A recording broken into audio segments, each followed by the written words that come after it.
बिस्मिल्लाहिर्रहमानिर्रहीम। अस्सलाम वालेकुम डियर स्टूडेंट्स, कैसे हैं आप। इस दुआ के साथ कि अल्लाह आपके इल्म में इजाफ़ा करे और आपसे दीन के काम ले, हम अपनी आज की वीडियो को स्टार्ट करते हैं। हम अपनी पिछली वीडियो में पेट्रियोटिज़म की एक्सरसाइज का पार्ट 1 सॉल्व कर चुके हैं। इंशाल्लाह आज हम जितनी एक्सरसाइज हमारी रह गई है उसको हम सॉल्व करेंगे। तो बग़ैर वक्त को ज़ाया किए जल्दी से हम इसको स्टार्ट करते हैं। फर्स्ट वन जो हमारे पास अभी है ये है पार्टिसिपल्स। पार्टिसिपल्स क्या होते हैं? ये हैं आर द वर्ब फॉर्म्स। देखिए आपने मुकम्मल अपना फोकस करना है। इंशाल्लाह चीज़ों को मैं बार बार साथ साथ आपको रिपीट करवाऊंगी, तो आपने इनको फ़ौरन से साथ साथ रिपीट करना है।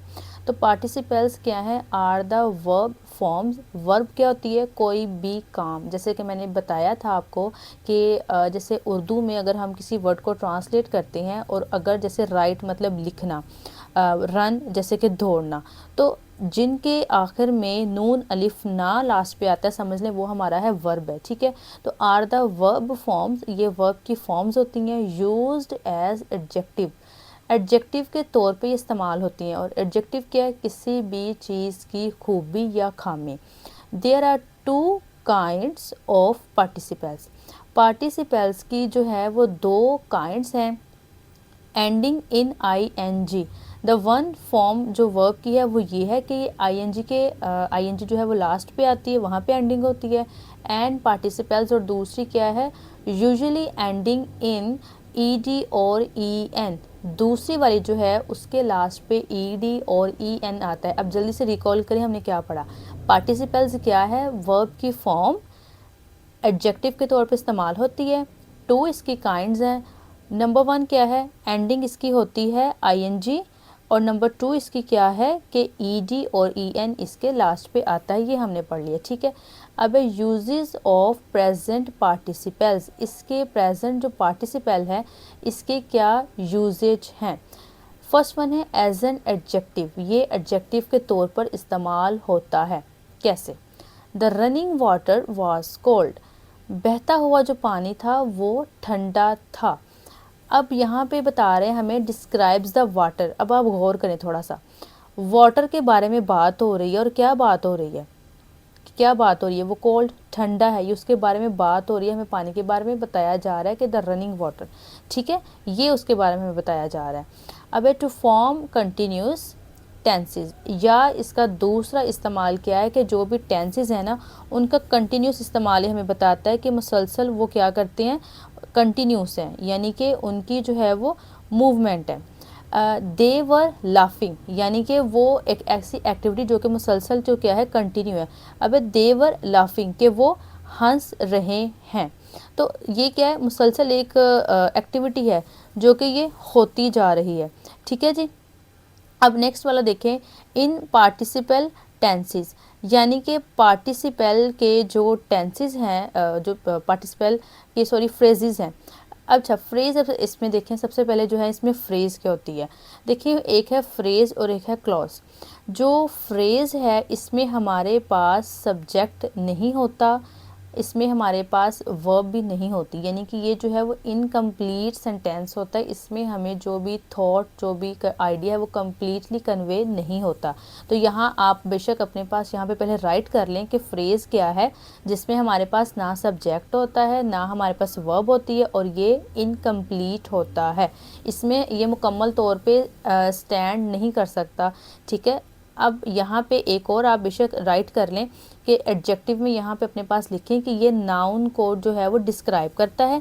ठीक है, और ये जो कंटिन्यूस टेंस है ये हमें कोई भी जो एक्शन है ना प्रोग्रेस में है, अभी जो हो रहा है, वो उसके बारे में ये हमें बताता है। ठीक है, पार्टिसिपल फ्रेजेस जैसे मैंने आपको फ्रेज का बताया, इसके आगे आप बेशक राइट कर लें कि ये हमें एक्स्ट्रा इन्फॉर्मेशन देता है सब्जेक्ट की, क्योंकि सब्जेक्ट यहाँ पे बताया नहीं होता, तो इस वजह से ये हमें उसकी एक्स्ट्रा इन्फॉर्मेशन देते हैं। अपने पास इसे बुक पे नोट कर लें, आपको इंशाल्लाह ये याद रहेगा। क्योंकि देखें पेपर्स में हो सकता है वो आपको इसके MCQs दे दें, या हो सकता है वो आपको किसी तरह से सेंटेंस दें और आपसे कहा जाए कि आप आइडेंटिफाई करें, तो किसी तरह की भी आपको एक्टिविटी आ सकती है। तो आप बुक पे इस पर नोट डाउन करें कि जो आपकी पार्टिसिपल फ्रेज़ है वो आपको एक्स्ट्रा इन्फॉर्मेशन देती है सब्जेक्ट की। जैसे उसके एक्शन हो सकते हैं, उसकी कंडीशन, उसकी फीलिंग, एहसासात क्या हैं, सिचुएशन उस वक़्त क्या है, ये हमें बता सकते हैं, ठीक है। अब जैसे एग्जांपल देखें, रनिंग डाउन द स्ट्रीट, नीचे गली में भागते हुए, he met an old friend, वो अपने पुराने दोस्त से मिला, ये मिल गया, ठीक है। Describes the subject of the main close, अब ये यहाँ पे सब्जेक्ट जो है मेन क्लोज का उसको डिफाइन कर रहा है। मैंने अब आपको यहाँ पे फ्रेज और क्लोज का बता दिया। अच्छा, एक और इसकी आप ट्रिक बल्कि याद रख लें, जैसे कि देखिए क्लोज है ना, यहाँ पे सी है, सी से आप याद रख लें कंप्लीट, ठीक है। तो आपको यहाँ से ये याद रह जाएगा। जैसे मैं थोड़ा सा आपको यहाँ पे बता भी देती हूँ, जैसे मसलन देखें CLAUS, ये क्लोज है ना, तो क्लोज से आप वर्ड याद रख ले कंप्लीट। अब जो कंप्लीट होगा ना, इसका मतलब क्या होगा, कंप्लीट इसका मतलब है कि आपके पास इसमें जो है वो सब्जेक्ट भी है, इसमें आपके पास वर्ब भी होगा, तो आपको मुकम्मल तौर पे सेंटेंस की जो है ना वो सेंस क्लियर हो जाएगी। लेकिन इसके बजाय जो हमारा फ्रेज़ है ना, उसमें हमें ये चीज़ कन्वे नहीं होगी। अब मैं जैसे आपको एग्जांपल एक और चले दे देती हूँ, इसको हम क्लियर कर ही लेते हैं एक ही साथ। जैसे मसलन मैं अब सेंटेंस राइट करती हूँ, she at her lunch, LUNCH। एक मैंने सेंटेंस ये राइट किया और एक मैंने राइट किया after lunch. Now you tell me कि इसमें आपको कौन से वाले की ज़्यादा समझ आई। इसमें आपको समझ आया शी एट हर लंच, उसने अपना लंच कर लिया, ठीक है। आफ्टर लंच, लंच के बाद, क्या लंच के बाद, ये समझ नहीं आपको है, मगर ये समझ आ गया।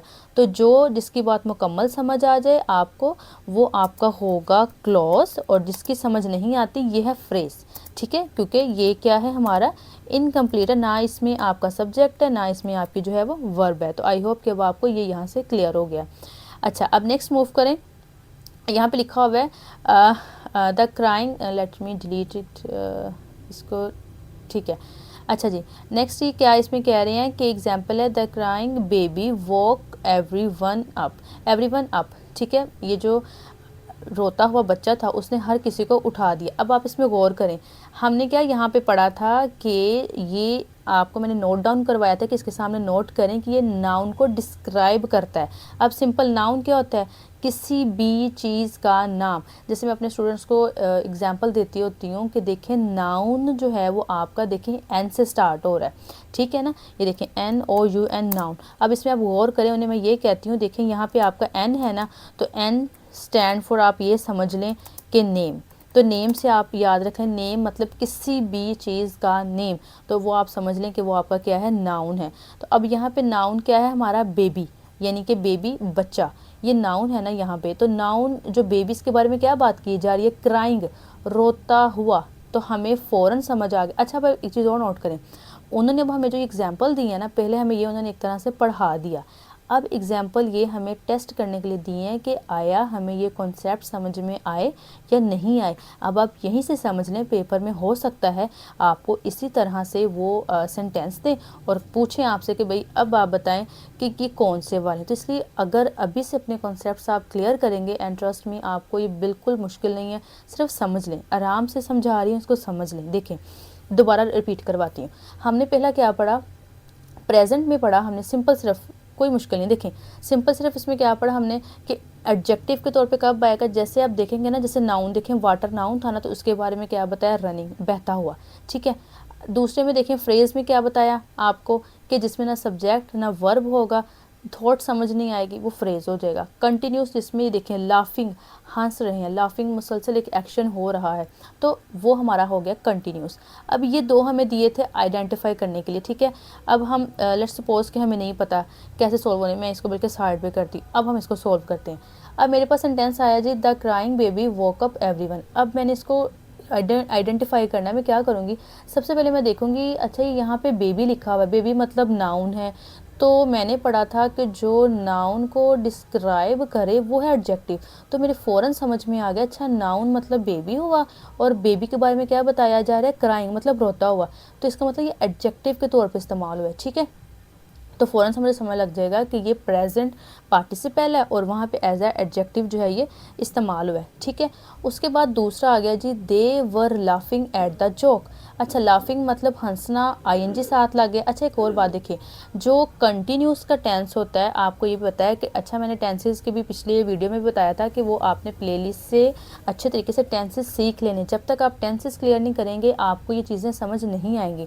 अच्छा, अब यहाँ पे लाफिंग था, लाफ का मतलब होता है हंसना, अब आईएनजी साथ लग गया। देखिए, जब कंटिन्यूस होता है ना, कंटिन्यूस का मतलब होता है एक ऐसा काम जो होता जा रहा है, मतलब हमें ये नहीं पता होता कि काम कब रुकेगा। तो मैंने जब देखा कि अच्छा यहाँ पे लाफिंग है, वर्ब भी लगा हुआ है, लाफिंग भी है, तो मेरे माइंड में फ़ौरन कंटिन्यूस की फॉर्मेशन आ गई कि वो जोक पे हंस रहे थे, यानी कि काम हो रहा था मुसलसल, अब ये नहीं पता कि वो कब स्टॉप होगा। तो मेरे फ़ौरन माइंड में आ गया ठीक है कंटिन्यूस की बात यहाँ पे हो रही है, ठीक है। तो मैं फ़ौरन से इसको आइडेंटिफाई कर लूँगी। देखें, जब आप वाज वर आप लगाएंगे ना, देखें इसकी फॉर्मेशन कि वाज वर लगेगा, साथ में क्या लगेगा कि ये लाफ और आईएनजी वर्ब की फर्स्ट फॉर्म, तो ये आपका जो है वो सेंटेंस की वो फॉर्मेशन बन जाएगी, ठीक है। अच्छा, अब नेक्स्ट हम चलते हैं uses of past participle. Past participle में हमने अभी पीछे पढ़ा था कि उसमें क्या लगेगा, दोबारा ज़रा रिकॉल करें कि ईडी और ईएन, इसके लास्ट पे ईडी और ईएन लगेगा और ये डिस्क्राइब क्या करेगा, इसको अपने पास नोट डाउन करें। कंप्लीटेड या पास्ट एक्शन या स्टेट या हालत, बल्कि आप सिर्फ इतना लिख लें कि ये डिस्क्राइब करता है कंप्लीट या पास्ट एक्शन को, ठीक है, जो हो चुके होंगे ये आपको वो डिफाइन करेगा। अब इसमें फर्स्ट वन अगेन देखें, एज एन एडजेक्टिव है, इसमें भी इसका मतलब है कि ये भी हो सकता है नाउन को ही डिफाइन करें। हम इसको पढ़ के देखते हैं। The broken vase was expensive, जो टूटा हुआ वेज था वो क्या था, वो एक्सपेंसिव था। अब देखें द ब्रोकन वेज, अब ये इसका मतलब पहले टूट चुका था, अभी भी यानी कि टूटा है, पहले टूट चुका था। और मैंने यहाँ पे आपको क्या लिखवाया कि देखें पास्ट है मतलब माजी है, ठीक हो गया। अब एक चीज़ और नोट करें, इसको बल्कि साथ ही रिकॉल करते हैं। हमने जो था पीछे ये पढ़ा था कि हमारे पार्टिसिपल की दो फॉर्म्स हैं, दो काइंड है, एक है जो आईएनजी के लास्ट पे आएगा और दूसरा क्या था, ईडी या ईएन, ईडी और आएगा ईएन, ठीक है। अब आपने ये ईडी और ईएन वाली को माइंड में रखना है। अब आप ज़रा गौर करें, सबसे पहले मैं आपको यही करवाती हूँ, आप गौर करें आप ज़रा, ब्रोकन ईएन आ गया, उसके बाद में फिनिश्ड यहाँ पे ईडी आ गया, ईटन ईएन आ गया। इसका मतलब है कि जो ये देखें ईडी ईएन जिसमें आपको मिलेगा वो पास्ट पार्टिसिपल होगा। हम अभी पास्ट पार्टिसिपल करें, ठीक है। अच्छा, अब नंबर वन ये चीज़ याद होगी। नंबर टू पे हम आते हैं। अब हम देखते हैं अगेन ये भी एडजेक्टिव के तौर पे है, सेम, कोई इसमें रॉकेट साइंस नहीं है, ये भी नाउन को ही बता रहा है, एडजेक्टिव के तौर पे इस्तेमाल हो रहा है। सिर्फ फ़र्क क्या है, फ़र्क पास्ट का आ गया। देखिए वो प्रेजेंट था ज़माना, मौजूदा ज़माना, ये पास्ट है, ये माजी है। तो यहाँ पे देखें ब्रोकन वेज वाज एक्सपेंसिव, अब यहाँ पे वाज लगा है ना, और वाज किसके लिए आता है, पास्ट में वाज जाता है, मतलब था, टूटा हुआ था। तो इस वजह से यहाँ पे ये देखिए सिंपल सी बात है, पास्ट की बात हुई थी तो वाज आ गया, और बाकी ब्रोकन वेज एडजेक्टिव के तौर पे इस्तेमाल हुआ और नाउन को डिफाइन कर रहा है। कोई मुश्किल नहीं, सिर्फ कॉन्सेप्ट्स को समझा करें आप। जब आप क्रैमिंग नहीं करें, रट्टा नहीं लगाएं, सिर्फ समझ लें आराम से, ट्रस्ट मी। अब आप देखेंगे, आप खुद करेंगे, खुद मुझे बताएंगे। देखें, टू फॉर्म परफेक्ट टेंसेस। अच्छा देखें, जो परफेक्ट है ना, अब यहाँ पे परफेक्ट एक चीज़ आई है न्यू। परफेक्ट का मतलब वो नहीं जो हम डेली बेसिस पे लेते हैं, परफेक्ट के किसी का परफेक्ट होना, उसमें कोई कमी, नो, ये वो नहीं है। इसमें परफेक्ट का मतलब ये टेंसेस की टाइप है। जैसे आपको पता है ना प्रेजेंट परफेक्ट या पास्ट परफेक्ट, ये वो वाला परफेक्ट है। अब देखिए एग्जाम्पल क्या है, she has finished her homework. अब हमें यहाँ पे बताया गया है कि जी ये प्रेजेंट परफेक्ट का टेंस है, उसने अपना होमवर्क मुकम्मल कर लिया है। अब कैसे पता चला, मैं इसे कैसे आइडेंटिफाई करूँगी, मैं सबसे पहले देखूँगी कि मैंने रूल याद किया था कि पार्टिसिपल की दो काइंड है। नंबर वन जो आईएनजी लास्ट पे आता है, नंबर टू जिसके लास्ट पे ईडी या ईएन आता है। तो मेरे फ़ौरन माइंड में आएगा अच्छा यहाँ पे ईडी है, इसका मतलब ये तो मुझे क्लियर हो गया कि ये पास्ट पार्टिसिपल है। अब पास्ट पार्टिसिपल में ये कहाँ पे फॉल कर रहा है, मतलब ये अब मैं देखूँगी। अब मैं सबसे पहले फिर मेरा फोकस कहाँ पे जाएगा, यहाँ पे हैज़ पे। अब मुझे ये पता है कि हैज़, बल्कि इसको अपने पास नोट डाउन आप कर लें कि आपका जो है ये, अच्छा एक चीज़ और नोट करें, बल्कि लिख लें अपने पास कि देखें जो हमारा प्रेजेंट है ना वो ऑनगोइंग का टास्क, जो भी होंगे टास्क हमें वो बताएगा, और पास्ट हमें जो है वो कंप्लीट टास्क के बारे में बताएगा, ठीक है। अच्छा, अब परफेक्ट टेंसेस जो है ना उनके बारे में आप अपने पास यहाँ पे लिख लें, कहीं भी नोट कर लें, हैज़, हैव, हैड। और अगर वर्ब की थर्ड फॉर्म आपके पास आती है तो फ़ौरन आपने समझ लेना है कि ये आपके इधर परफेक्ट की बात हुई है। देखिए अभी मैं आगे उसको मज़ीद नैरो डाउन नहीं कर रही, मैं सिर्फ आपको क्या बता रही हूँ, अगर हैज़, हैव और हैड, उसके बाद में वर्ब की थर्ड फॉर्म, सिंपल सिर्फ इन 3 चीज़ों को सिर्फ आपने देखना है। इनमें से अगर कुछ भी होगा ना, यानी कि हैव है, ये हैज़ है, ये हैड है, या और वर्ब की थर्ड फॉर्म तो मस्ट होगी ना। प्लस में प्लस इसमें लिखती हूँ ताकि आपको थोड़ी सी कन्फ्यूजन ना हो। प्लस यानी कि आपके ये हैज़, हैव, हैड या और इनके साथ वर्ब की थर्ड फॉर्म जहाँ नज़र आ जाएगी समझ लें परफेक्ट की बात हुई। अब वो ज़रा गौर करें, देखिए यहाँ पे जो फिनिश्ड इस्तेमाल हुआ ये वर्ब की थर्ड फॉर्म है, साथ इसके हैज़ लगा है और आगे होमवर्क तो ऑब्जेक्ट के तौर पे आ गया। प्रेजेंट टेंस में, अच्छा इसकी चीज़ एक और आप अपने पास नोट करें। अच्छा इसमें ज़रा गौर करें, अब ये हमारा किस तरह से परफेक्ट का था। देखिए शी हमारे इसमें सब्जेक्ट था, हैज़ जो था ना ये हमारा हेल्पिंग वर्ब था और फिनिश्ड हमारे वर्ब की थर्ड फॉर्म थी। तो इस तरह से हमारा ये परफेक्ट टेंस बना है। यहाँ पे आप अपने पास नोट करें, बल्कि अगर इंशाल्लाह आप उम्मीद करती हूँ कि टेंसेस आपने याद किए होंगे, वहाँ से देखे तो आपको प्रॉब्लम नहीं होगी। मैं अगेन यहाँ पे डिस्क्रिप्शन में टेंसेस की वीडियो के लिंक्स दे दूँगी ताकि आपको प्रॉब्लम ना हो, टेंसेस अपने क्लियर करें। देखिए आप इसको बल्कि अपने पास अब नोट डाउन भी कर लें कि जब प्रेजेंट परफेक्ट अगर हैज़, हैव आएगा, वर्ब की थर्ड फॉर्म आएगी तो वो प्रेजेंट परफेक्ट होगा। अगर हैड आएगा साथ थर्ड फॉर्म है वर्ब की तो वो पास्ट परफेक्ट होगा। अगर विल हैव है और थर्ड की फॉर्म है तो वो आपका फ्यूचर परफेक्ट होगा। ठीक है, देखिए परफेक्ट के लिए क्या नंबर 1 है, वर्ब की थर्ड फॉर्म लाजमन है, लेकिन प्रेजेंट, फ्यूचर या पास्ट क्या डिफाइन करेगा, हैज़, हैव या हैड। तो आई होप कि अब आपको परफेक्ट क्लियर हो गया है। अब आता है to form the passive voice. अब ये पैसिव वॉइस क्या है। अच्छा अगेन सबसे पहले जब अगर मुझे पेपर में आएगा तो मैंने सबसे पहले ईएन देखा, मेरे फ़ौरन माइंड ने काम किया कि ये जो है मेरा पास्ट पार्टिसिपल की कैटेगरी में चला गया। अब पास्ट की कैटेगरी में गया इसलिए तो यहाँ पे वॉज आया। वॉज मतलब क्या होगा, वॉज मतलब ये हमारा होगा कि ये पास्ट है। अच्छा अब मैं क्या करूँगी कि मैं सबसे पहले देखूँगी, अच्छा वॉज आया है तो अब the cake was eaten by the children, तो ये तो पास्ट में तो चला गया। अब बाय द चिल्ड्रन, अब ये नया रूल आया, अब ये क्या है इसको समझ लें। देखिए यहाँ पे ये एक्टिव पैसिव वॉइस जैसे हम कहते हैं ये वो है। अब यहाँ पे ये किस तरह से है, जहाँ जो आया ना ये ईटन बाय, ये जो बाय द चिल्ड्रन है ये शो कर रहा है हु परफॉर्म द एक्शन, किसने एक्शन परफॉर्म किया। ठीक है, इसको अपने पास नोट कर लें, बाय के साथ एरो लगाएं इसे नीचे और नीचे ये लिख लें कि shows who performed the action. अब मैं आपको इसको बताती हूँ। देखिए अगर आप किसी भी उसमें सेंटेंस में देखते हो ना कि is, am, are, was, were plus verb की थर्ड फॉर्म, देखिए जो ईटन है ये वर्ब की थर्ड फॉर्म है, अगर ये आ जाती है और साथ आपको बाय मिलता है तो इसका मतलब है कि ये पैसिव वॉइस है। ठीक है, दोबारा मैं रिपीट करी, अपने पास लिख लें क्योंकि जो मैं देखिए आपको रूल्स बता रही हूँ ना, ये इनको लिख लेंगे तो ट्रस्ट मी आपको ये कंसेप्ट कभी भी नहीं इंशाल्लाह भूलेंगे। मैंने आपको क्या बताया कि अगर आपको इज़, एम, आर मिलता है, बल्कि मैं थोड़ा शॉर्ट करके यहाँ पर लिख देती हूँ, एक्चुअली वीडियो लंबी हो जाती है फिर इस वजह से मैं थोड़ा अवॉइड करती हूँ। देखिए इज़, एम, आर, उसके बाद में वाज, उसके बाद में वर, अगर आपको ये मिला प्लस आपको क्या मिल गया, प्लस आपको मिल गई वर्ब की थर्ड फॉर्म। ठीक है, ये मिल जाती है आपको तो आपने समझ लेना है कि ये आपका है पैसिव वॉइस। अच्छा उसके बाद दूसरी उसकी कंडीशन क्या है मैंने आपको बताई। दूसरी कंडीशन उसमें आपने ये देखनी है, अगर आपको मिलता है बाय, ठीक है मैं इसको थोड़ा नीचे करती हूँ ताकि आपको ज़रा नजर आए क्लियर यहाँ पे। ठीक है, अगर आपको क्या मिलता है दूसरी कंडीशन बाय और प्लस आपको इसमें क्या मिलता है समवन। ठीक है, समवन यानी कि कोई जो है वो एक्शन जो परफॉर्म उसमें कर रहा होगा, तो आपने समझ लेना है कि ये आपका जो है वो पैसिव वॉइस है।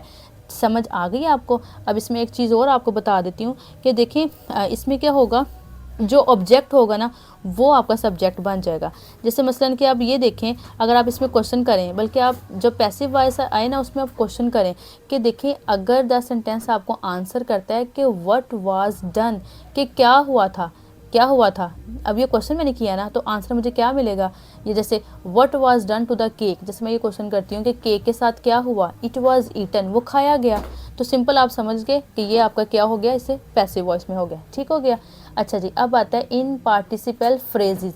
अब मैं नहीं बताऊंगी, अब आपने खुद रिकॉल करना है। सबसे पहले जैसे फ्रेज़ क्या है, फ्रेज़ वो है जिसमें हमारे पास ना सब्जेक्ट है ना हमारे पास वर्ब है, ये हमें कंप्लीट सेंस क्लियर नहीं करता।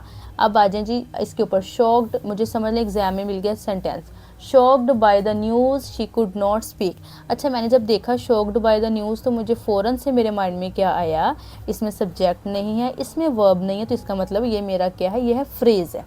अब मैं दूसरे स्टेप पे आती हूँ, मैं देखती हूँ ईडी, तो मेरे माइंड ने मुझे बताया, मैंने सोचा कि पार्टिसिपल की दो काइंड्स थी। नंबर 1, लास्ट पे अगर आईएनजी आएगा वो प्रेजेंट में जाएगा, अगर ईडी और ईएन आएगा तो वो पास्ट में जाएगा। तो ईडी आ गया, इसका मतलब है ये पास्ट की कैटेगरी में गया। डन। अब हम चलते हैं, अब again describe the subject of the main clause. तो हमें पता चल गया कि ये पास्ट पार्टिसिपल में इन पार्टिसिपल फ्रेज की कैटेगरी में चला गया। ठीक हो गया, क्लियर हो गया। चलें जी, अब हम चलते हैं नेक्स्ट मूव करते हैं इसको थोड़ा सा, चलें कोई बात नहीं, हाईलाइट हो गया।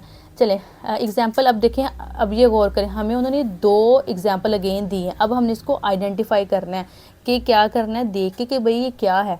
देखें, the painted door looks great. अब ये हमें मिला, अगेन आइडेंटिफाई करें, कैसे करेंगे। नंबर 1 स्टेप क्या देखना है, नंबर 1 हमने स्टेप उसमें ये देखना है, ठहरे मैं इसको अगर कोशिश, चलें ठहर दें, ये इसको हाईलाइट में नहीं करती ताकि थोड़ा सा आपके लिए इजी हो जाए। हो गया, चलिए देखें। सबसे पहले मैं क्या करूँगी, मैं सबसे पहले पेंटेड को देखूंगी। ईडी आ गया मेरे, फ़ौरन मुझे समझ आई दूसरी काइंड पार्टिसिपल में ईडी जिसमें आ जाता है, ईडी या ईएन, वो जाता है पास्ट में। डन। इसका मतलब ये पास्ट पार्टिसिपल है, लेकिन पास्ट पार्टिसिपल में किस कैटेगरी में जा रहा है, अब वो कैसे पता चलेगा। The painted door looks great. Door क्या है, हमारा नाउन है, और नाउन क्या है, किसी भी चीज़ का नेम। अच्छा, डोर आया, डोर मतलब नाउन है, और नाउन के बारे में क्या बताया जा रहा है कि वो पेंट है, ये उसकी एडजेक्टिव के तौर पे इस्तेमाल हो रहा है। तो इसका मतलब था ईडी मतलब पास्ट पार्टिसिपल में ये एडजेक्टिव की जो है उसके तौर पे इस्तेमाल हुआ है। तो इसका मतलब हमें समझ आ गया कि ये वो वाला है। नेक्स्ट है they had already left when I arrived. वो पहले ही जा चुके थे, यानी कि जब मैं आया। अच्छा, इसको गौर करें। अब इसमें हमारा पहला स्टेप क्या होगा, पहला स्टेप हमारा ये होगा कि हम इसमें ये देखेंगे कि हमारे पास क्या आ गया है, यहाँ पे जी ईडी आया। ठीक है, ईडी आया, अगेन ईडी या एन आ जाए तो इसका मतलब है कि वो हमारा जाता है पास्ट पार्टिसिपल में। पास्ट पार्टिसिपल में अब हम देखेंगे कि किस कैटेगरी में जा रहा है। अच्छा, दूसरा स्टेप अब मैं क्या देखूंगी, मुझे हैड नज़र आया, तो मैंने ये पढ़ा कि अगर हैज़ हैव हैड आए प्लस वर्ब की थर्ड फॉर्म तो वो परफेक्ट होगा। लेकिन अब प्रॉब्लम ये है कि हमारा प्रेजेंट पास्ट फ्यूचर है। फिर मैं दूसरा, मुझे क्या था, मैंने याद किया था कि अगर हैड किसके साथ आता है, अगर हमारा जो है वो हैड और प्लस वर्ब की थर्ड फॉर्म हो तो वो हमारा होता है पास्ट परफेक्ट। तो मुझे समझ आ गई कि ये एक तो पास्ट परफेक्ट टेंस यहाँ पे इस्तेमाल हुआ है, और पास्ट पार्टिसिपल में ये पास्ट परफेक्ट वाली कैटेगरी में गया। ठीक हो गया जी। अब हम नेक्स्ट चलते हैं present participle as an adjective. अब ये हमें बता रहे हैं, यहाँ पे आप ये कह सकते हैं, थोड़ा सा उन्होंने एक्सप्लेन कर दिया मजीद। ठीक है, कि प्रेजेंट पार्टिसिपल में एडजेक्टिव कैसे इस्तेमाल होता है। देखें, the exciting movie pleased us much. जो एक्साइटिंग ये मूवी थी ना, बहुत पुरजोश मूवी थी, बहुत एक्साइटिंग थी।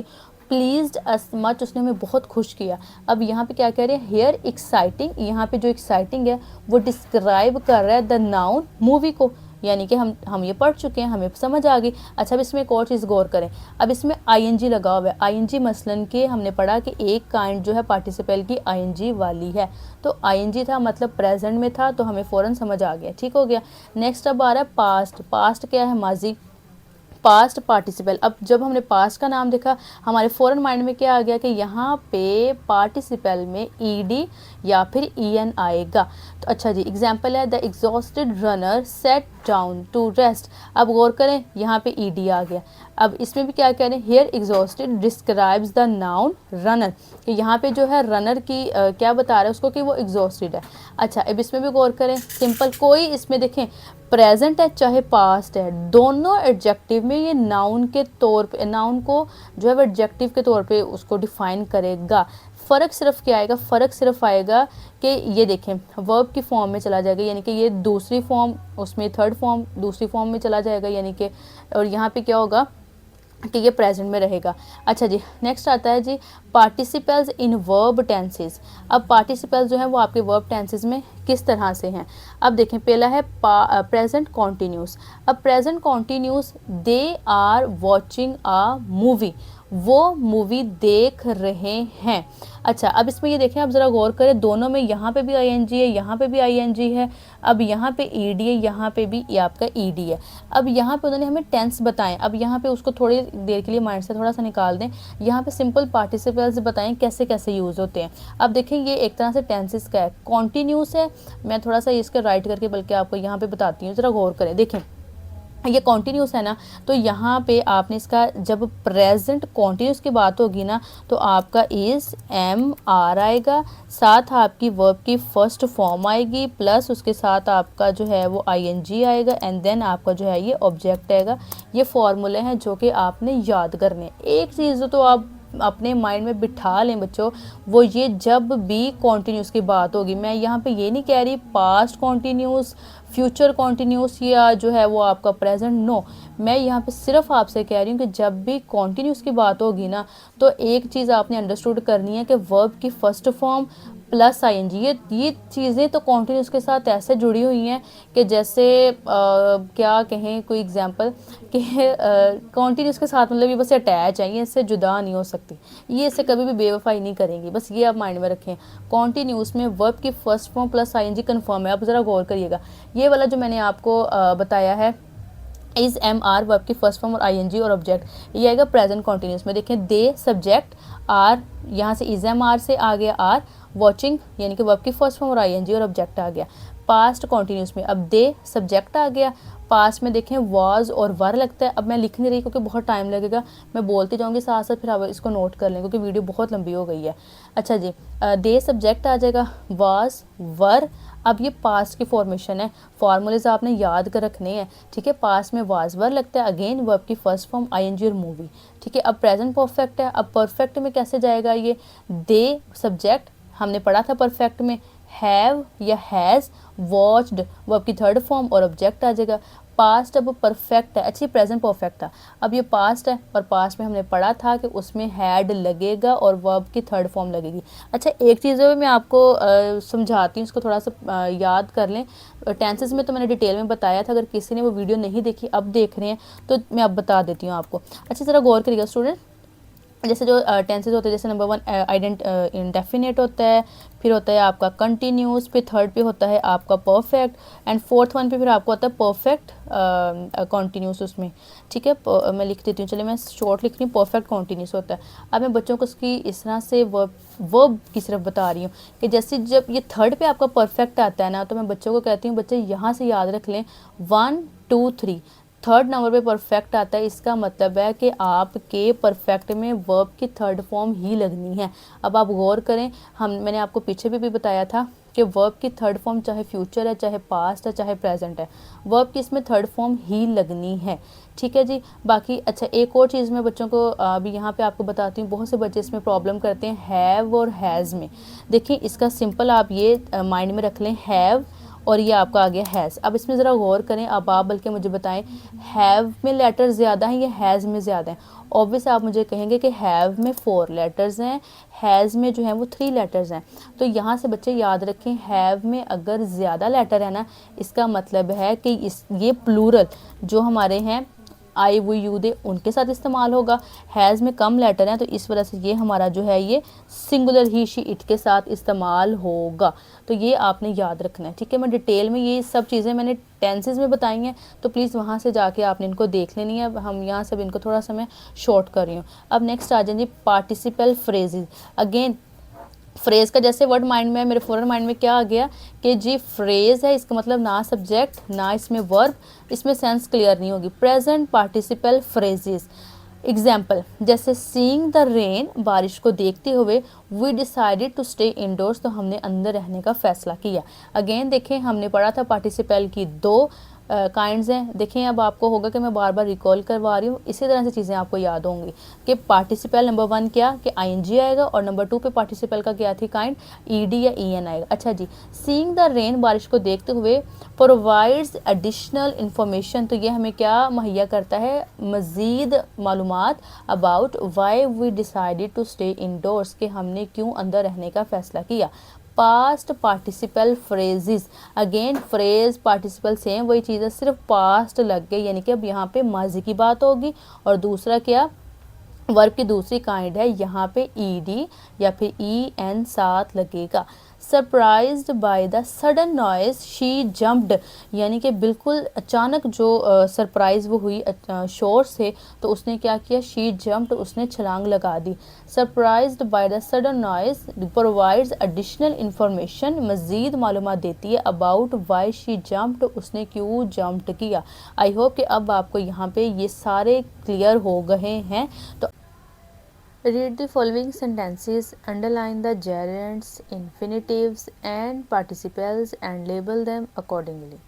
अब क्योंकि हम डिटेल में जेरेंट्स के बारे में, इन्फिनेटिव्स के बारे में और पार्टिसिपल्स के बारे में पढ़ चुके हैं, अब हमने करनी है एक्टिविटी। और मैं आपको ये अगेन सजेस्ट करूँगी कि आपने वीडियो को पॉज करके इसको अच्छे से पहले सॉल्व करना है एंड दोबारा से फिर इसको वीडियो को स्टार्ट करके देखना है कि क्या आपने इसको करेक्ट किया है, क्योंकि फिर इस तरह से फ़ायदा बिल्कुल भी नहीं होगा। तो इंशाल्लाह आई एम होपफुल कि आप चीटिंग नहीं करेंगे। स्टार्ट करते हैं। द फर्स्ट वन है swimming is my favourite hobby.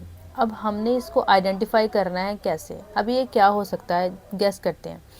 अब यहाँ पे देखिए आया है स्विमिंग, आईएनजी लास्ट पे इसके आ गया। हमने जेरेंड में भी पढ़ा आईएनजी आता है, हमने पार्टिसिपल में भी पढ़ा कि पार्टिसिपल की दो काइंड्स हैं, एक में आईएनजी आएगा, एक में ईडी और एक में ईएन आएगा। अब हमें कैसे पता चलेगा कि पार्टिसिपल है या जेरेंड है। तो देखें, पार्टिसिपल का जो आईएनजी आता है वो एज एन एडजेक्टिव के बारे में आएगा, यानी कि एज एन एडजेक्टिव वो काम करेगा। लेकिन जो जेरेंड का आईएनजी होगा वो एक्शन करेगा एज ए नाउन।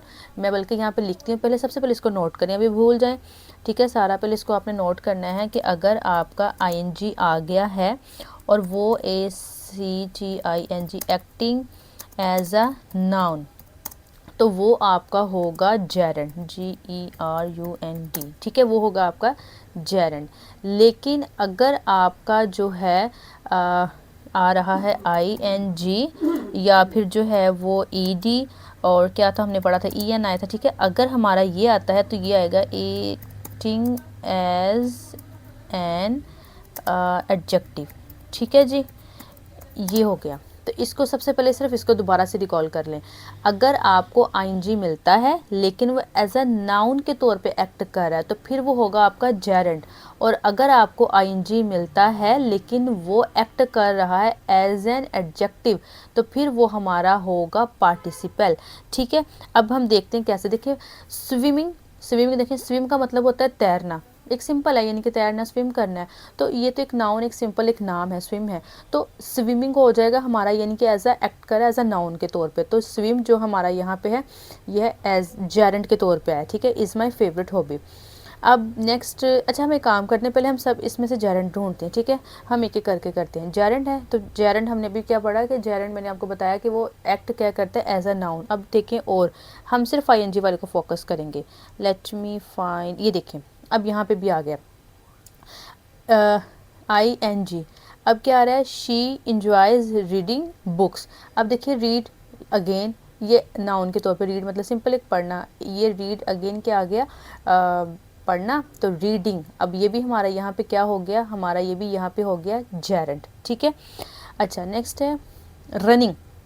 अब आप देखिए रनिंग अगेन यहाँ पे ING है, द रनिंग वाटर। अब आप गौर करें कि यहाँ पे वाटर की क्या एडजेक्टिव उसकी बताई गई है, रनिंग है, बहता हुआ है। तो अब यहाँ पे हमें फ़ौरन से पता चल गया कि ING है, लेकिन क्योंकि हमने पढ़ा है कि अगर वो एक्ट करे एज एन एडजेक्टिव के तौर पे, यानी कि फ़ौरन से किसी चीज़ की खूबी बता रहा है, तो फिर वो हमारा है पार्टिसिपल, ठीक है। तो फिलहाल हमारा ये पार्टिसिपल है और ये हमारा जो है ING वाला जेरेंड है, क्योंकि ये नाउन के तौर पे काम कर रहा है। देखिए आप गौर कर रहे हैं ना, देखिए swimming is my favourite, reading book, मतलब कोई उसमें उसकी एडजेक्टिव नहीं बताया, लेकिन देखिए द रनिंग वाटर ये एक उसकी एडजेक्टिव बताएगी। तो ये हमारा पार्टिसिपल हो गया और ये हमारा हो गया जेरेंड। अब नेक्स्ट हम करते हैं इन्फिनेटिव को, और इन्फिनेटिव में आप बल्कि इसको भी अपने पास जो है वो नोट डाउन कर लें कि अगर आपके पास, देखिए हमने बल्कि इसको पढ़ा है, सब चीज़ें न्यू नहीं है, लेकिन अगेन बताने का मकसद देखें, जब जितना हम चीज़ों को बार बार रिकॉल करते हैं ना, ट्रस्ट मी, वो आपको कभी भी भूलती नहीं है। देखें अब इसमें देखें कि अगर आपको टू मिलता है और साथ आपको जो है वो वर्ब मिलता है, यानी कि पहले टू आ जाए और फिर वर्ब आ जाए, फ़ौरन समझ जाइएगा कि ये आपका जो है वो इन्फिनेटिव है, ठीक है। तो सिंपल देखें, हमने रूल देखा ना, अब आई एम श्योर कि मेरे से पहले आप कर चुके होंगे। तो जैसा कि ये देखिए, टू बी फिक्स्ड हमारा इन्फिनेटिव है, टू लर्न टू आ गया, ये हमारा इन्फिनेटिव है, और उसके बाद में टू ट्रैवल, ये भी हमारा हो गया इन्फिनेटिव। ठीक है, अब पार्टिसिपल्स देख लेते हैं क्या। वैसे हमने इसमें देखिए, अच्छा पार्टिसिपल हमने क्या था, आईएनजी, ईडी और ईएन। हम सिर्फ सिंपल ये देखेंगे, देखिए यहाँ पे ईएन आ गया तो हमारा ये पार्टिसिपल हो गया। उसके बाद में हमें मिल जाता है, और यहाँ पे रनिंग हम कर चुके हैं तो बस ठीक है, और इसमें पार्टिसिपल नहीं। अच्छा यहाँ पे हो सकता है आपके माइंड में आ जाए कि ईडी आया है तो पार्टिसिपल तो नो डियर स्टूडेंट्स, क्योंकि यहाँ पे टू आ गया तो इसका मतलब हो गया कि ये हमारा हो गया इन्फिनेटिव। ठीक है जी।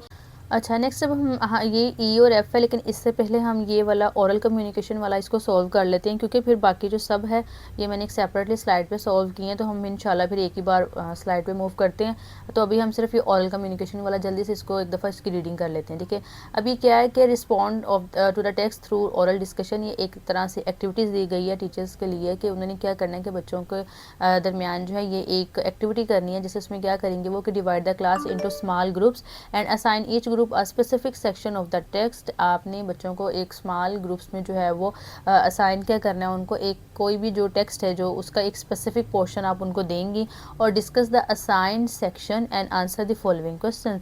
अब जो सेक्शन आप देंगी उसके जो है वो डिस्कशन होगी, आंसर द फॉलोइंग क्वेश्चन कि उसका what is the main idea, उसका मेन आइडिया क्या है, मेन उसका क्या पॉइंट ऑफ व्यू है, उसमें बात क्या की गई है, what supporting details have been provided, जो उसकी सपोर्टिंग डिटेल है वो क्या है, present your groups findings to class, अब जो ग्रुप में फाइंडिंग होंगे वो क्लास को प्रेजेंट करेंगे, participate in a whole class discussion, पूरी क्लास की जो पार्टिसिपेशन है डिस्कशन उसमें पार्टिसिपेट करेंगे, based on the groups presentation, कि जो हर ग्रुप की उसकी प्रेजेंटेशन होगी उसके ऊपर अब डिबेट आपने करनी है पेट्रियोटिज्म पे, participate in a debate on the role of youth in the nation building, यानी कि जो रोल है यूथ का, नौजवानों का, किस तरह से किसी कौम को बनाया जा सकता है, मुमार वो हो सकते हैं, उसके तामीर उसको कर सकते हैं, where you listen to others, ठीक है, जहाँ दूसरों को आप सुनते हैं, व्यू पॉइंट्स उनके हैं, और रिस्पॉन्ड आप करेंगे बिल्कुल मुनासिब तरीके के साथ, using the correct pronunciation and intonation,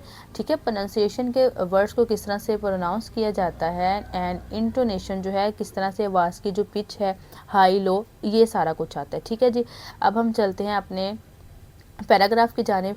तो ये है जी, transform the following base verbs into gerunds, infinitives and participles using each form in a sentence. हमने क्या करना है कि हमने जो है ये जो हमें बेस वर्ब दी गई हैं, राइट लिखना, प्ले खेलना, ईट खाना, हमने इनको जेरेंट में, इन्फिनेटिव में और पार्टिसिपल में लिखना है, सेंटेंस हमने इनके बनाने हैं। ठीक है, अब अगेन बताती हूँ, जैसे मैं आपको बताती हूँ कि वर्ब क्या है, काम है, और इसकी उर्दू में जब हम वर्ड को ट्रांसलेट करते हैं तो ऑटोमेटिकली इनके लास्ट पे नून अलिफ ना आता है, तो आप समझ जाएं कि वो वर्ब है। देखिए जैसे आप इसको देख रहे हैं कि राइट मतलब लिखना, प्ले मतलब खेलना, ईट मतलब खाना। ठीक, अच्छा ये जेरेंट्स के आ गए, पार्टिसिपल्स के और इन्फिनेटिव्स के, इसको फ़ौरन लिखने मत बैठ जाइएगा, इसको पहले समझ लें। देखें आप लिख लेंगे लेकिन समझना ज़्यादा ज़रूरी है, क्योंकि हम कर चुके हैं, मगर फिर मैं इसको डिटेल में अगेन बताती हूँ कि जितनी प्रैक्टिस आप कर सकते हैं बार बार समझ के आप कर लें।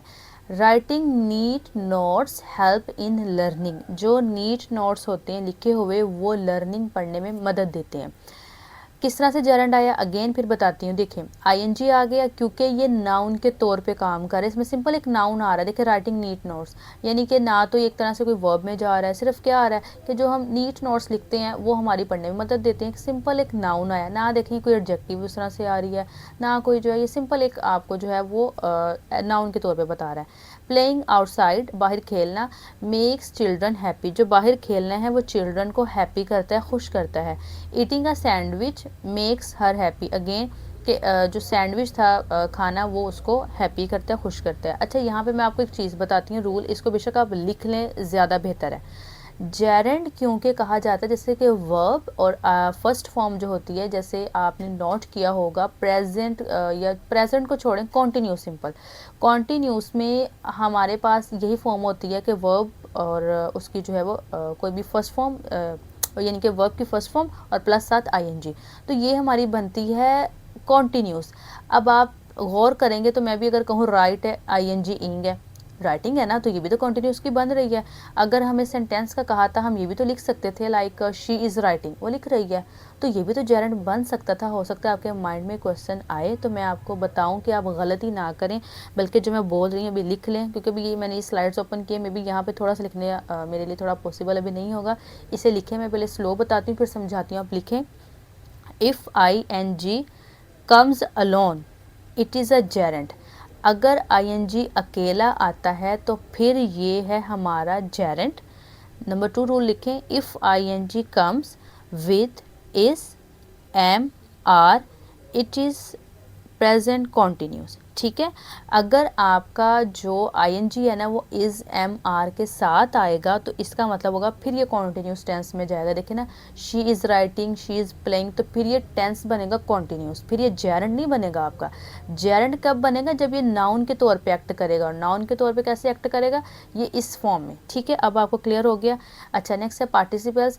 अब पार्टिसिपल अगेन देखें, EN ED EN, हमने रूल पढ़ा था तो हमने वही वाला ले लिया। The written letter was sent to her aunt, जो लिखा गया खत था वो उसकी आंट को भेज दिया गया। The game played in the stadium, stadium में खेली गई game was exciting. The sandwich was eaten by her, sandwich था उसकी तरफ से खाया गया। इन्फिनेटिव्स अगेन, टू वाला देखें, सिंपल रूल देखें, टू है वर्ब की फॉर्म है, टू है वर्ब है, टू है और वर्ब है। आई नीड अ पेंसिल, मुझे पेंसिल की ज़रूरत है। To write a letter, letter लिखने के लिए। नेक्स्ट है, I want a bat to play cricket, मुझे क्रिकेट खेलने के लिए बैट की ज़रूरत है। I need to wash my hands to eat pizza, मुझे अपने हाथ धोने की ज़रूरत है पिज़्ज़ा खाने के लिए। ठीक है, अब नेक्स्ट हमारे पास है कि right a short paragraph using at least 2 जेरेंट्स, हमने एक शॉर्ट पैराग्राफ लिखना है कम से कम जिसमें हमारे पास 2 जो है वो जेरेंट हों, 2 इन्फिनेटिव हों और 2 पार्टिसिपल्स हों।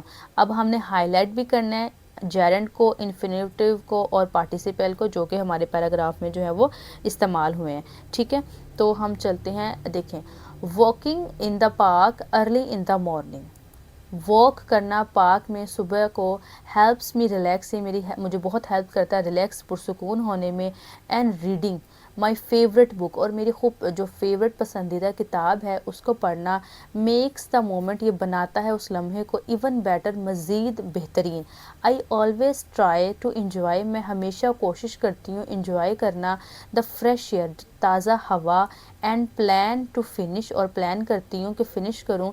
माई टास्क, मेरे जितने टास्क होते हैं फॉर द डे, मेरे दिन भर के जितने टास्क होते हैं। द शाइनिंग सन, चमकता सूरज। एंड द फॉलन लीव्स, और गिरते हुए पत्ते। क्रिएट अ पीसफुल एटमॉस्फेयर, बनाते हैं एक खूबसूरत पुरसुकून एटमॉस्फेयर। दैट मोटिवेट्स मी, जो कि मुझे मोटिवेट करते हैं, मेरी हौसला अफजाई करते हैं। अब अगेन गौर करें, वॉकिंग जेरेंट आ गया, रीडिंग जेरेंट आ गया, टू इंजॉय टू था तो इन्फिनेटिव, टू था फिनिश तो इन्फिनेटिव आ गया, शाइनिंग ING आ गया तो पार्टिसिपल हो गया, अगेन फॉलन EN आ गया तो ये भी हमारा पार्टिसिपल हो गया। मैंने कोशिश की थी कि मैं हर चीज़ को डिटेल में बताऊं। अगेन कहीं कहीं आपको लगे कोई चीज़ क्लियर नहीं हुई तो प्लीज़ कमेंट सेक्शन में लाजमी पूछ लीजिएगा। अच्छा, नेक्स्ट हमारे पास था, उन्होंने कहा था कि आपने ब्रेनस्टॉर्म करना है आइडियाज़ को, माई सर्विस टू सोसाइटी। देखिए, ब्रेनस्टॉर्म का मतलब होता है कि जैसे कोई भी टॉपिक नाम लिया गया तो अब आप अपने माइंड में कुछ आइडियाज़ सोचते हैं, उसके बारे में सोचते हैं ना, जो वो होता है आपका ब्रेनस्टॉर्म। अब टॉपिक क्या था, माई सर्विस, मेरी खिदमत, टू सोसाइटी, माशरे को। अब माशरे की हम खिदमत कैसे कर सकते हैं, हमारे माइंड में क्या आएंगे पॉइंट्स, जैसे helping poor and needy people, लोगों की मदद करना, ज़रूरतमंद लोगों की। Teaching students who can not afford tuition, उन बच्चों को पढ़ाना जो कि ट्यूशन अफोर्ड नहीं कर सकते। शेयरिंग नॉलेज, अपनी तालीम, नॉलेज, इल्म बांटना। एंड स्किल्स विद अदर्स, और अपनी जो आपके हुनर हैं, आपकी काबिलियत है, दूसरों के साथ बांटना।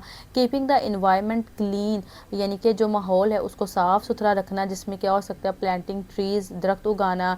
Reducing waste, showing kindness and respect to everyone, हर किसी को काइंडनेस, मेहरबानी, रहमदिली और एहतराम दिखाना।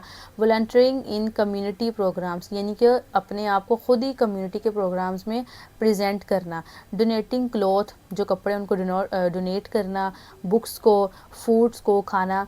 जैसे एक और है कि हेल्पिंग एल्डरली पीपल, जो बूढ़े लोग हैं उनकी मदद करना। स्प्रेडिंग अवेयरनेस अबाउट हेल्थ, सेहत से मुतालिक लोगों को आगाह करना, फैला के अवेयर करके जो है वो उसकी अवेयरनेस को। एजुकेशन, तालीम और क्लीनलीनेस और सफाई को। Motivating others to do good deeds, motivate करना दूसरों को कि वो डीड्स, गुड, अच्छी नेकियां करें। Taking part in charity events, जितने जो चैरिटी के जैसे इवेंट्स होते हैं उनमें हिस्सा लेकर। सपोर्टिंग ऑर्फन्स, जो यतीम हैं उनको सपोर्ट करके। और अंडर प्रिविलेज चिल्ड्रन जो होते हैं उनकी मदद करके।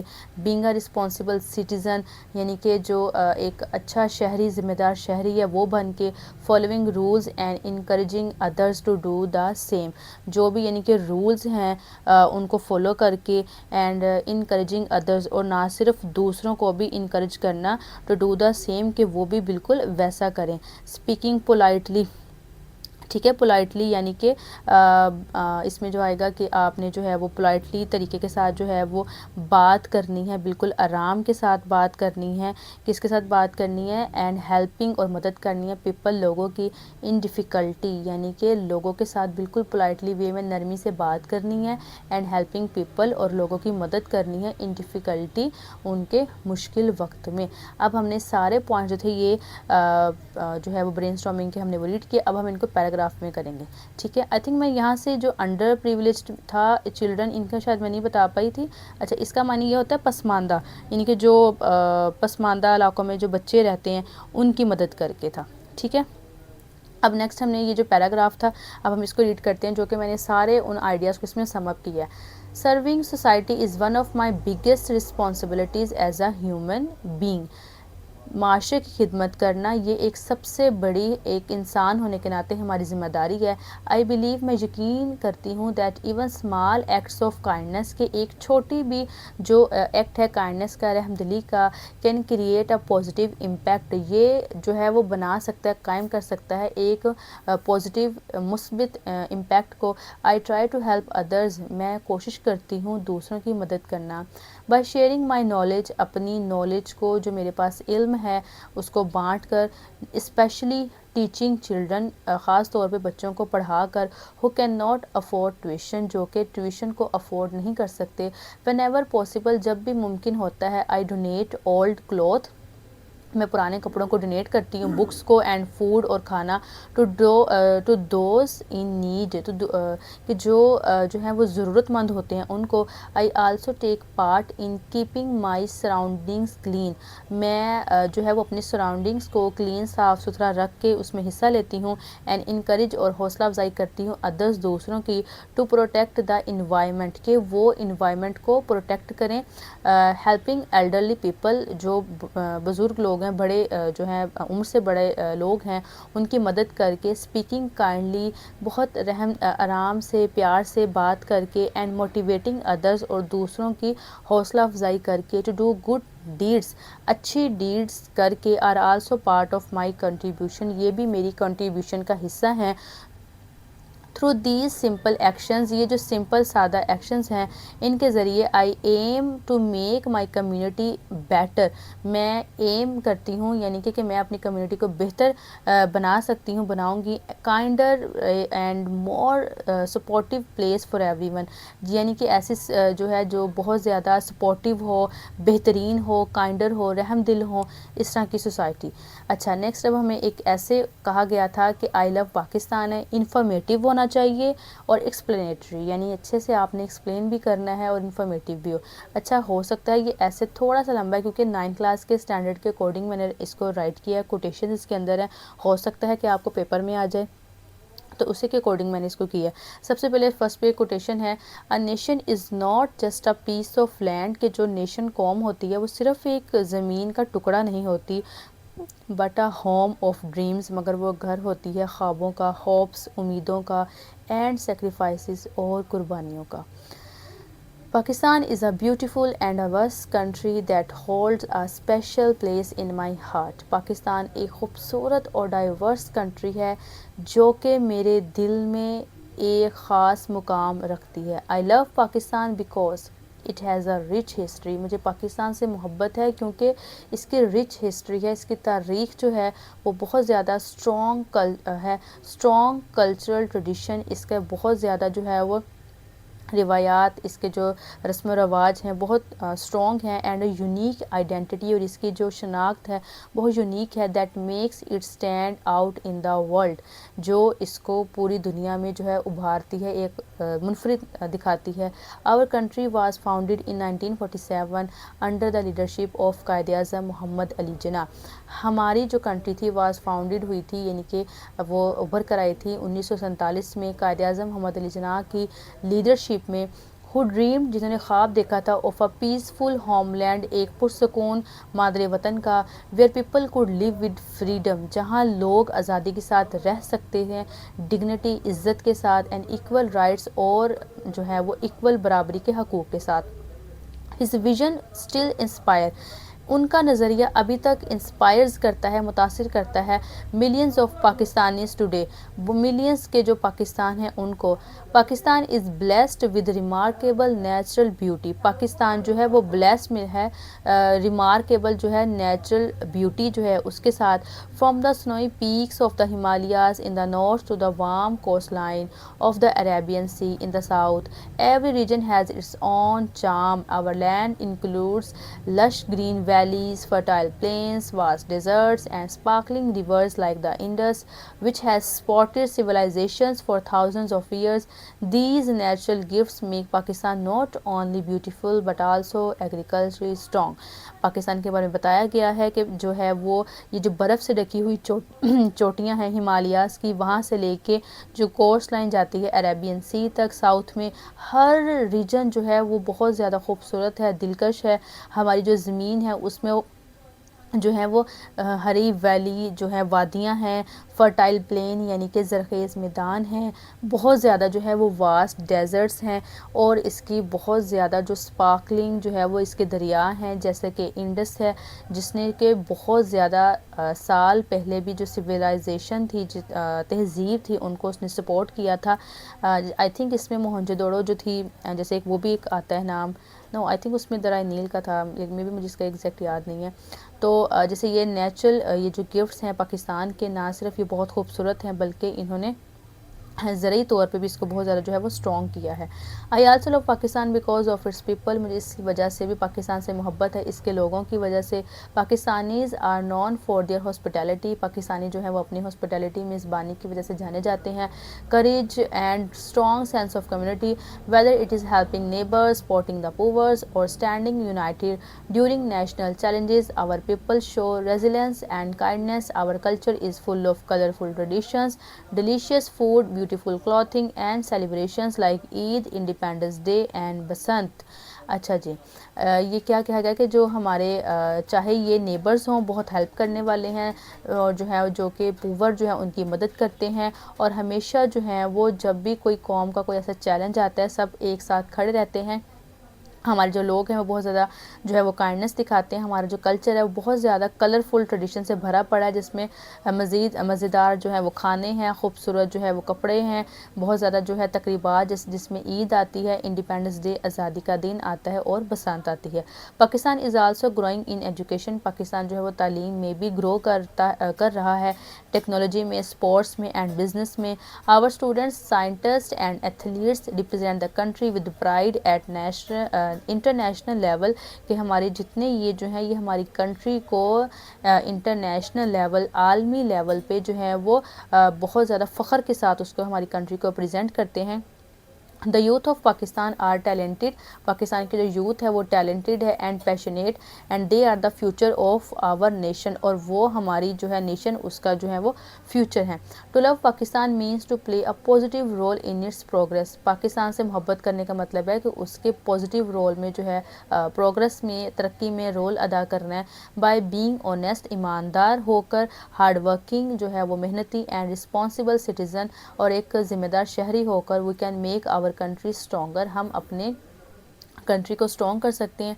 केयरिंग फॉर आवर इन्वायरमेंट, अपने जो है वो इन्वायरमेंट का ख्याल करके, हेल्पिंग अदर्स, दूसरों की मदद करके, and respecting our laws are small actions that create a big impact. ये बहुत छोटे छोटे एक्ट हैं जो कि बहुत बड़ा एक जो है इम्पैक्ट लेकर आ सकते हैं। अच्छा जी, हम इसको वाइंड अप कर रहे हैं कि कोटेशन आ रही है लास्ट पे, ask not what your country can do for you. ये मत पूछें कि आपकी कंट्री ने आपके लिए क्या किया, ask what you can do for your country, बल्कि ये पूछें कि आप उसके लिए क्या कर सकते हैं। ये जॉन एफ कैंडी की ये जो कोटेशन है, और पेपर में बचे इवन अगर आपने अपने दूसरे ऐसे भी करने हैं तो कोशिश करिएगा कि कोटेशन उसमें एटलीस्ट 2 नहीं तो 1 लाजमी हो और नीचे किसी राइटर का नाम हो। ट्रस्ट मी, बहुत अच्छा इम्पैक्ट इसका पड़ता है। और लास्ट पे जो भी आपने अपनी ऐसे की एंडिंग करनी है ना, वो इस तरह से करनी है, इन शॉर्ट या कंक्लूजन लिखेंगे, बहुत अच्छा इम्पैक्ट डालता है। इन शॉर्ट, अब मुख्तसर, Pakistan is my homeland, Pakistan मेरा मादर वतन है, माई आइडेंटिटी, मेरी शनाख्त, एंड माई प्राइड, और मेरा फ़ख्र। इट्स ब्यूटी, इसकी खूबसूरती, कल्चर, सकाफ़त, पीपल, लोग, एंड हिस्ट्री और तारीख। मेक इट अ कंट्री, इसको ऐसा मुल्क बनाता है वर्थ लिविंग, रहने के काबिल। I feel honoured to be a Pakistani, मुझे पाकिस्तानी होने पे फ़ख्र है। And I want to contribute to bright future, और मैं चाहती हूँ कि मैं इसके खूब जो है ब्राइट, इसका चमकदार जो मुस्तकबिल है उसमें कंट्रीब्यूट करूँ ऑफ दिस बिलव्ड नेशन। ये जो है बिलव्ड नेशन है इसमें। तो जी स्टूडेंट्स, ये थी आज की वीडियो। मैंने पूरी कोशिश की थी कि जो है वो आपको कॉन्सेप्ट्स अच्छे से क्लियर करूँ। आई नो मेरी वीडियोस बहुत लंबी हो जाती हैं, इसी वजह से मैं तेज़ भी बोलती हूँ, क्योंकि वीडियो बहुत ज़्यादा वरना लंबी हो अगर मैं स्लो बोलूँ, क्योंकि मेरी प्रॉब्लम ये है कि मैंने चीज़ों को डिटेल में और बार बार एक्सप्लेन करना होता है, ताकि अगर आप टाइम अपना क्वालिटी ऑफ टाइम यहाँ स्पेंड करते हैं तो एटलीस्ट जब आप वीडियो देख के जाएँ तो आपको दोबारा से उसको फिर कहीं से सर्च करने की ज़रूरत ना पड़े। कोशिश पूरी होती है, बाकी कहीं से गलती कुछ हो तो अल्लाह ताला माफ़ करे। अल्लाह पाक मज़ीद मुझे तौफीक दे कि मैं इंशाल्लाह मज़ीद अच्छे से आपको बयान कर सकूं। तो जी स्टूडेंट्स, ये थी आज की वीडियो। अगर कहीं कोई चीज़ समझ ना आई हो तो प्लीज़ कमेंट सेक्शन में लाजमी पूछिएगा। इंशाल्लाह मिलते हैं नेक्स्ट वीडियो में, तब तक के लिए आप अपना रखना है बहुत सारा ख्याल। अल्लाह हाफिज़, फ़ी अमानिल्लाह।